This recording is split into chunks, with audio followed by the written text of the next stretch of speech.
आप सब जानते हैं कि कैप्टन साहब जो है ग्रुप कैप्टन, वो मिलिट्री एक्सपर्ट हैं और जो जियो पॉलिटिक्स है मिडिल ईस्ट की, उस पर बड़ी गहरी नजर रखते हैं। और इसके अलावा आपने देखा होगा, जब हमने यूक्रेन और रूस की बात की तो उस पर भी आपने एक बेहतरीन तजिया किया। इसके अलावा जो अमेरिका की पॉलिसी है उस पर आपने रोशनी डाली बरहा।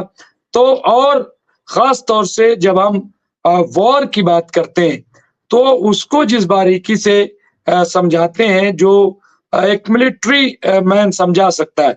तो पॉलिटिकल बातें नहीं बल्कि सीधी सीधी बातें, सच्ची बातें।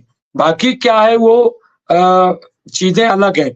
किस तरह से कौन साइकोलॉजिकल वॉर कर रहा है, कौन किस तरह से कर रहा है, वो एक अलग है। लेकिन जो चीजें दिखती है उस पर वो बात करते हैं। तो मैं उनका इस्तकबाल करता हूँ।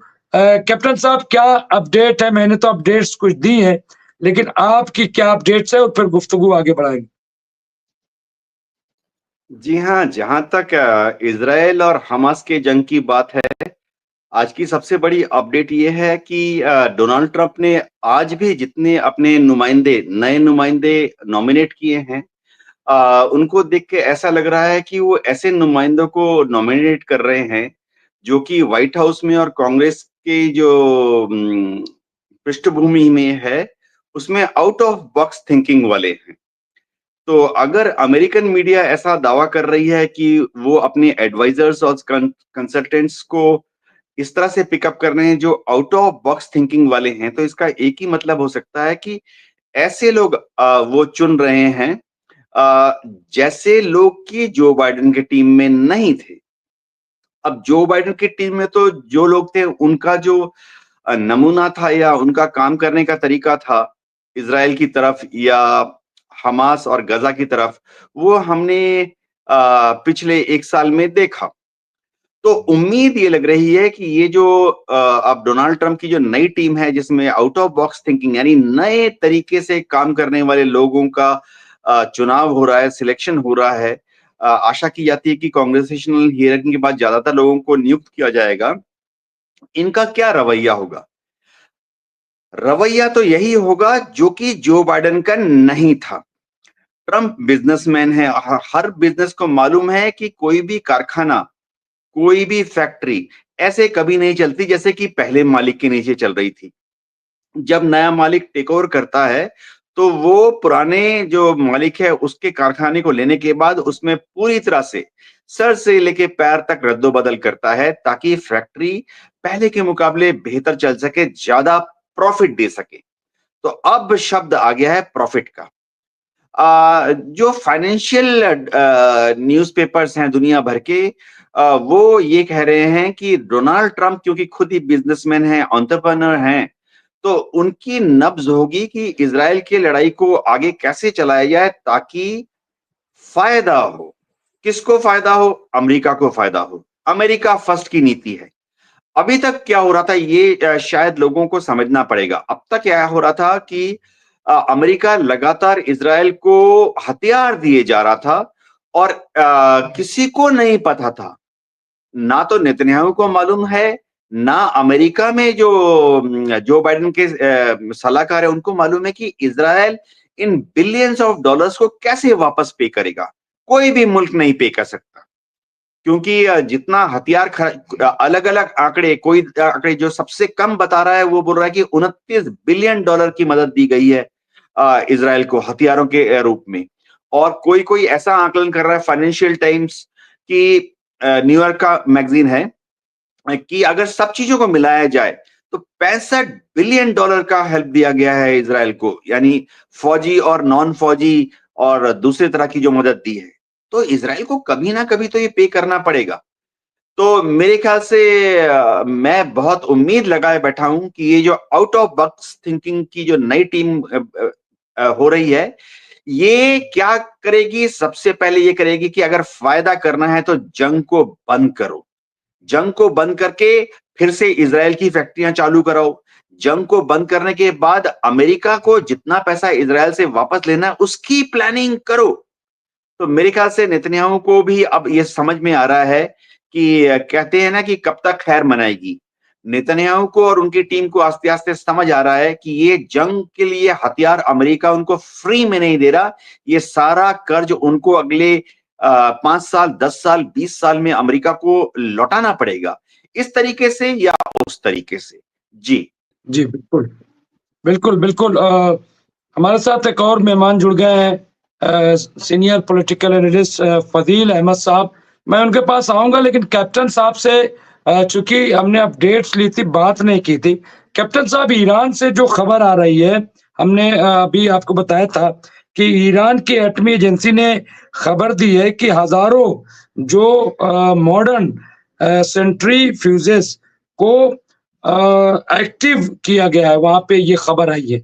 और ये कहा गया, मिसाल उन्होंने दी है कि उदाहरण के तौर पर IR-6 4000 सेंट्रीफ्यूजेस 1 मिलियन किलोग्राम से ज्यादा यूरेनियम वो अफजूदा करने, यानी उसको इस्तेमाल या उसको क्या कहते हैं एक्टिव करने में, बनाने में या जो भी है करने की सलाहियत रखते हैं, जो ईरान के यानी न्यूक्लियर प्रोग्राम में नुमाया तौर पर एक तरह की तौसी है, उसको बढ़ाना कह सकते हैं, उसको आगे की तरफ। तो ये जो खबर आई है इस तरह की, इसको आप कैसे देखते हैं? क्या और अभी यूनुस साहब ने भी लिखा है कि इजराइल की खुफिया एजेंसी की रिपोर्ट, अगर 1-2 महीने ज्यादा जंग चली तो इजरायली सेना जंग लड़ने के लायक नहीं रहेगी। इसके अलावा अभी एक यूरेनियम की बात आई तो यूनुस साहब ने लिखा कि अमेरिकी सीक्रेट रिपोर्ट में खुलासा, ईरान ने परमाणु बम बना लिया है, ईरान ने परमाणु यूरेनियम बहुत ज्यादा बढ़ा लिया है, 2 जगह के परमाणु परीक्षण के सबूत जो है वो मिले हैं, ये अमेरिका कहना है। ये जो रिपोर्ट है, इसको किस तरह से देखते हैं? आपने इससे पहले भी बहुत खुलकर बात की थी, लेकिन अब ये रिपोर्ट आई है कि हमने आपको बताया कि बहुत तेजी से जो है इस मामले में ईरान आगे बढ़ रहा है। कैसे देखते हैं कैप्टन साहब, और उसके बाद फजील साहब? जी हाँ, ईरान ये बैकग्राउंड ऐसा है कि जो नेचर में जो यूरेनियम 235 होता है, वो खदानों से जब निकलता है तो उसमें मात्र 1% या 2% यूरेनियम 235 होता है। बाद में उसको सेंट्रीफ्यूज में घुमा घुमा कर उसको और गाढ़ा किया जाता है और कंसंट्रेट किया जाता है। अंग्रेजी में कहते हैं यूरेनियम एनरिचमेंट प्लांट्स। तो ये जो सेंट्रीफ्यूज हैं, ये ईरान ने हजारों की संख्या में लगाए हैं। ज्यादातर उन्होंने इंपोर्ट किया है इनको चीन से। अब इसमें जब IAEA की टीम गई थी ईरान में, तो उनके रिपोर्ट के मुताबिक जुलाई के महीने तक ईरान ने सैकड़ों किलोग्राम यूरेनियम को 10% तक एनरिचमेंट यानी संशोधन कर लिया था। IAEA की टीम को डॉक्यूमेंट नहीं मिले, लेकिन उनका जजमेंट ये था कि ईरान के पास करीबन 183 किलो ऐसा यूरेनियम हो सकता है जो कि 60% तक एनरिचमेंट यानी संशोधित यानी उसको प्यूरिफाई कर लिया गया है। अब एक न्यूक्लियर हथियार बनाने के लिए जो एनरिचमेंट चाहिए वो चाहिए 90% तक। तो अगर ईरान ये जो 183 किलोग्राम वजन के यूरेनियम को और सेंट्रीफ्यूज में डालकर और ज्यादा प्यूरिफाई करता है, तो उसको करीबन 90 किलो या 110 किलो ऐसा यूरेनियम मिल सकता है अगले कुछ महीने के अंदर ही, जल्दी से जल्दी, जो कि 90% तक प्यूरिफाई होगा। तो उसका मतलब यह है कि ईरान चाहे तो अगले कुछ महीने में 3 वॉरहेड बना सकता है।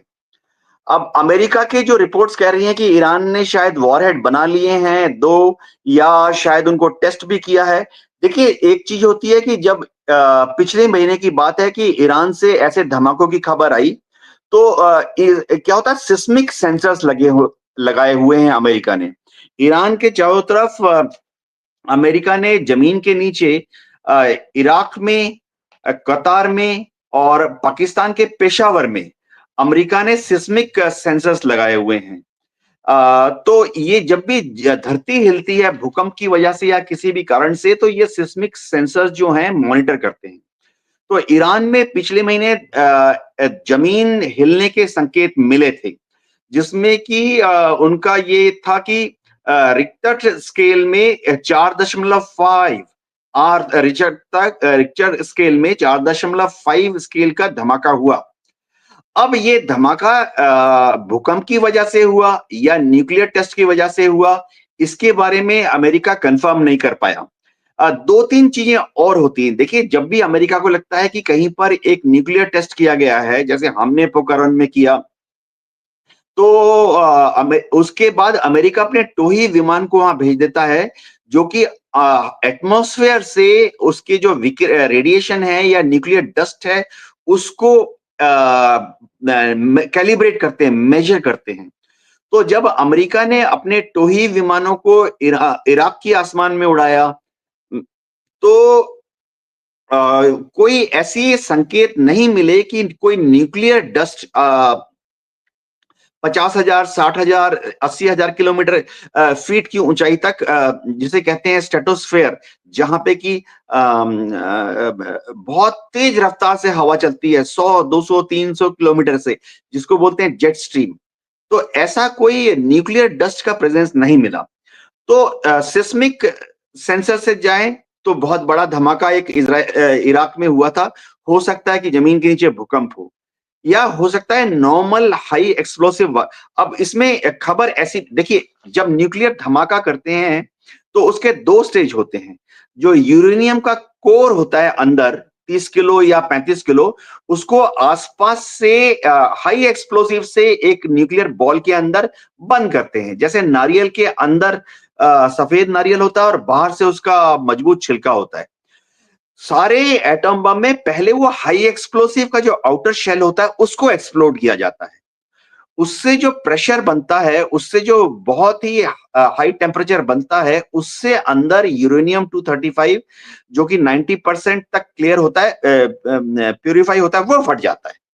तो काफी आकलन ऐसा है कि शायद ईरान ने जो धमाका किया उसमें यूरेनियम का कोर नहीं था, सिर्फ एटम बॉम्ब का जो आउटर शेल होता है, जिसमें हाई एक्सप्लोसिव, चाहे वो आरडीएक्स हो, चाहे वो डायनामाइट टाइप चीज होती है, कई किलोटन की, वो फटाया ईरान ने।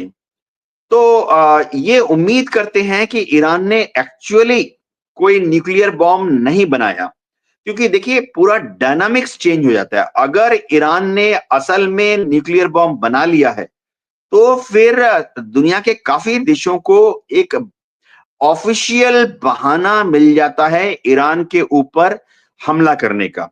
जो न्यूक्लियर नॉन प्रोलिफरेशन ट्रीटी थी, उसके तहत अगर कोई देश, नया देश अगर न्यूक्लियर हथियार बनाता है, तो जैसे अमेरिका है, इजराइल है, या कुछ यूरोपियन देश भी हैं, उनको फिर एक ऑफिशियल रीजन मिल जाता है ईरान के ऊपर हमला करने का। इससे जो पश्चिम एशिया में जो स्टेबिलिटी है, वो थोड़ा-सा, आकलन ये है मेरा, वो थोड़ा-सा ईरान के विरुद्ध चला जाएगा। अब तक आप देखें, इजराइल ने जब-जब हमला किया ईरान के ऊपर, उसने ईरान के न्यूक्लियर पावर प्लांट्स पर हमला नहीं किया।